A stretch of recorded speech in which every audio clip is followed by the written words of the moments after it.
I feel like a lot of your coaching companies out there tend to fall really far on one end of the spectrum or the other, meaning you have some coaching companies that are all in, eggs are all in on the individual design basket. Everything should be individualized. You should get your own program, never deviate off of that. And then a lot of folks on the other side are very much blog programming.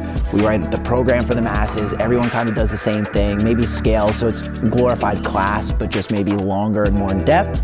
And Ben and I fall very much in the middle, and we're very much in alignment in that, where athletes have individual things they need to be working on if their goal is to be better at the sport, and so there needs to be an individual aspect to it. However, there should always be some sort of aspect of shared suffering or competing, because as we all know, when you're working out with other people, you tend to go a little bit harder, and the act of competing is a muscle that needs to be trained in and of itself. And so how much of those things, the dials for us, can be turned down or turned up based on the athlete and where they're at in their season.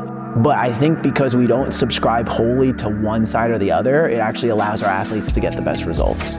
I think the only thing I would add would be if someone is interested in coaching, or, I've heard so many stories about people who are competitive athletes but have these glaring holes in their game, is just to reach out to one of us. We've been doing this for a while, and we don't have any egos in place where there's a certain one way to do things. And I think that is super powerful and allows us to puzzle piece the sets and the reps and everything to be totally geared around what is best for the athlete and what's best to get them there, because we're not married to some overall dogma on how things need to be done. So I think we're the best out there for that.